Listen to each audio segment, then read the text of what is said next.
দিল্লিতে মেয়ের সঙ্গে থাকছেন হাসিনা, ঘুরে বেড়াচ্ছেন লোদি গার্ডেনে। এই নিয়ে এক প্রতিবেদন প্রকাশ করেছে ব্রিটিশ সংবাদ মাধ্যম ফিনান্সিয়াল টাইমস। গনে গনে ৪৫ দিন শেষ হয়েছে ভারতে অবস্থানরত বাংলাদেশের সাবেক প্রধানমন্ত্রী শেখ হাসিনার। এর মাঝখানে খবর এলো যে একটা বাড়িতে গৃহবন্দী অবস্থায় আছেন শেখ হাসিনা। ফিনান্সিয়াল টাইমস, যেহেতু ফিনান্সিয়াল টাইমসের খবর, সেহেতু এটার গুরুত্ব অনেক বেশি। আসসালামু আলাইকুম। দেশ এবং দেশের বাইরে থেকে যে আমাদের ভিডিও দেখছেন সবাইকে অসংখ্য ধন্যবাদ জানাচ্ছি। আজকের ভিডিও খুব একটা গুরুত্বপূর্ণ হয়েছে বা হতে যাচ্ছে, তাই ভিডিও না টেনে সম্পূর্ণ দেখার অনুরোধ রইল। চলুন আমরা স্ক্রিনে সম্পূর্ণ ভিডিওটি দেখে আসি। গনে গনে ৪৫ দিন শেষ হয়েছে ভারতে অবস্থানরত বাংলাদেশের সাবেক প্রধানমন্ত্রী শেখ হাসিনার। এর মাঝখানে খবর এলো যে একটা বাড়িতে গৃহবন্দী অবস্থায় আছেন শেখ হাসিনা। বাড়ির ঠিক কাছে একটা সুপার শপ আছে, সেখানেও হেঁটে যেতে পারছেন না, কান্নাকাটি করছেন, ৫ ওয়াক্ত নামাজ পড়ছেন আর আল্লাহর কাছে হয়তোবা তওবা করছেন। এমনই দৃশ্য আমরা ভাবছিলাম। কলিজার টুকরা সন্তান পুতুলের সাথে তার দেখা হচ্ছে না, জয়ের সাথে ফোনে কথা হচ্ছে না।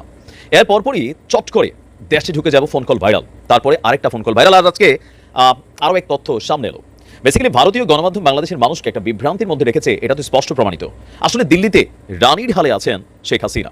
আজকে ভারতীয় গণমাধ্যম আপনার যে তথ্যগুলো দিয়েছে সেগুলো যে ভুল, সেটা আবার ব্রিটিশ গণমাধ্যম ফিনান্সিয়াল টাইমস তারা তাদের এক প্রতিবেদনে এই তথ্যগুলো সামনে নিয়ে আসছে।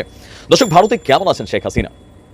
মেয়ের সাথে শুধু দেখা না, একসাথে জগিং চলে, নেতাকর্মীদের নিয়ে বৈঠক চলে, পাশাপাশি হালকা পাতলা খাবারও চলে, আরও বেশ রাজকীয় কায়দায় জীবন উপভোগ করছেন ভারতে। আরও পরিকল্পনা করছেন হয়তোবা কিভাবে বাংলাদেশ আওয়ামী লীগকে আবার উজ্জীবিত করা যায়। আপনার ফিনান্সিয়াল টাইমসের তথ্য অনুযায়ী রাজধানী দিল্লিতে মেয়ে পুতুলের সঙ্গেই থাকছেন হাসিনা। এমনকি তাকে তার দলবল নিয়ে দিল্লির অন্যতম অভিজাত পার্ক কি বলা যায় লোদি গার্ডেনেও ঘোরাফেরা করতে দেখা গেছে শেখ হাসিনাকে। 18ই সেপ্টেম্বর প্রকাশিত প্রতিবেদন সংবাদ মাধ্যমটি বলছে, গত মাসে বাংলাদেশ থেকে যাবার পর নয়াদিল্লির নৈশভোজের অনুষ্ঠানগুলোতে যেই ইস্যুটি আলোচনার বিষয় হয়ে উঠেছে, শেখ হাসিনা এখন কোথায়। ভারতীয় গণমাধ্যম, বাংলাদেশের গণমাধ্যম নানান ধরনের প্রতিবেদন যখন দেখিয়েছে, তারপরই সামনে এসেছে শেখ হাসিনা কোথায়। এ নিয়ে ইনভেস্টিগেশন চালিয়েছিল ফিনান্সিয়াল টাইমস। তাদের সাংবাদিকদের ক্যামেরাতেই ধরা পড়েছে শেখ হাসিনার এমন রাজকীয় জীবনযাপন, বা আমরা যা শুনছিলাম আসলে তা কোনোটাই সত্য নয়। আর যেটা হচ্ছে যে সীমান্তের কাছে তিনি আছেন, চট করে ঢুকে যাবেন, সেটা আসলে তিনি মিথ্যে কথা বলেছেন। বাংলাদেশের একটা পরিস্থিতি আসলে হয়তো অনুধাবন করার জন্যই তিনি এই কথা বলেছেন। সীমান্তের কাছে না, তিনি এই মুহূর্তে আছেন সরাসরি দিল্লিতে। আর হাসিনার বিষয়ে বরাবরই সকল কিছুই গোপন রাখছে ভারত সরকার, আর এর কারণে তার অবস্থান নিয়ে জল্পনা কল্পনা চমকেছিল আপনার ভারত এবং বাংলাদেশে। বিভিন্ন মাত্রার বিশ্বাসযোগ্যতার সাথে ভারতের এই আড্ডাবাজ ক্লাবের সদস্যরা ব্যক্তিগতভাবে দাবি করেছেন ভারতীয় সরকারের একটি সেফ হাউসে রয়েছেন এই মুহূর্তে তার মেয়ে সাইমা ওয়াজেদ এবং শেখ হাসিনার সাথে শেখ রেহানা। তিনি তার মেয়ে সাইমা ওয়াজেদের সাথে থাকছেন, যিনি চলতি বছরের ফেব্রুয়ারিতে বিশ্ব স্বাস্থ্য সংস্থার দিল্লি ভিত্তিক পদে আঞ্চলিক চাকরি নিয়েছেন। এমনকি আওয়ামী লীগের যেই নেতারা বাংলাদেশ ছেড়ে পালিয়ে গেছেন ভারতে, আপনারা দেখবেন অনেকেই ভারতে প্রবেশের চেষ্টা করেছে, তো সেই নেতাদের সাথেও আপনার বৈঠক করছে বা বিভিন্ন জায়গায় তিনি আড্ডা দিচ্ছেন বা ঘুরে বেড়াচ্ছেন। আর এই প্রধানমন্ত্রীর অবস্থান বা অন্যান্য বিষয়ে ভারত সরকার বেসিক্যালি নীরবতা রেখেছে।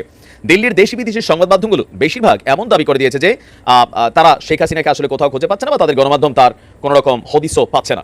এটা আসলে ভারতের স্বার্থেই ভারত করছে। এখন প্রশ্ন হচ্ছে যে আজকে যখন তার ভিসা শেষ হয়ে গেল, তিনি কি ভারতেই থাকবেন নাকি তাকে বাংলাদেশে ফেরত পাঠাতে হবে?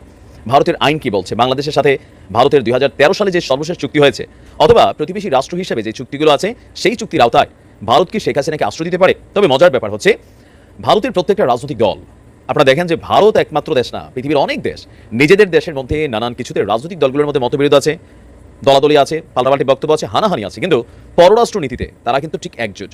আপনি তো দেখেন গেল কয়েকদিন আগে মার্কিন যুক্তরাষ্ট্রের রাহুল গান্ধীর যে বক্তব্য, নরেন্দ্র মোদীর যে বক্তব্য, মমতা দিদির যে বক্তব্য, বেসিক্যালি প্রত্যেকটা দল তারা আলাদা, কিন্তু প্রত্যেকেরই একটা বক্তব্য একটা ইস্যুতে খুবই সিম্পল, আওয়ামী লীগ ইস্যুতে। এবং বাংলা বন্ধুরা, একটা খবর বেরিয়েছে ব্রিটিশ গণমাধ্যম ফিনান্সিয়াল টাইমস, যেহেতু ফিনান্সিয়াল টাইমসের খবর, সেহেতু এটার গুরুত্ব অনেক বেশি।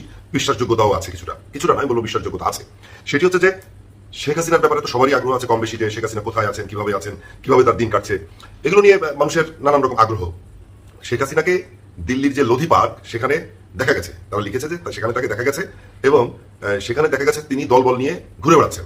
এখন এই দলবল নিয়ে ঘুরে বেড়াচ্ছেন বলতে কারা ছিল তার সঙ্গে, সেটি ডিটেল কিন্তু তারা দিতে পারেনি। তাহলে কি বাংলাদেশ থেকে যে সমস্ত আওয়ামী লীগ নেতারা ভারতে পালিয়ে গেছে, তারা কি আবার এক হয়েছে কিনা, এটি একটি বিষয়। যেহেতু এটি এসছে যে দলবল নিয়ে ঘুরে বেড়াচ্ছেন, তো এটি হতে পারে যে সে দলবলের সাথে কারাই বা আছে। আর একটা হচ্ছে যে শেখ হাসিনা মূলত আছেন তার মেয়ের সঙ্গে, কিন্তু সেটি একটি সেফ হাউস দিল্লির একটি সেফ হাউসে তিনি আছেন। কিন্তু এই যে একটা খবর বেরোলো যে দিল্লির লোধি পার্ক খুব একটা অভিজাত একটা পার্ক, সেখানে তিনি দলবল নিয়ে ঘুরে বেড়াচ্ছেন, এবং এটাও এসেছে খুবই ফুরফুরা মেজাজে ছিলেন। কিন্তু এই খবরটা যেমন বিশ্বাস করতে চাই, আবার এটাও ঠিক যে শেখ হাসিনা তো অনেক পরিচিত মুখ, তাহলে কি কেউ দূর থেকে একটা ছবি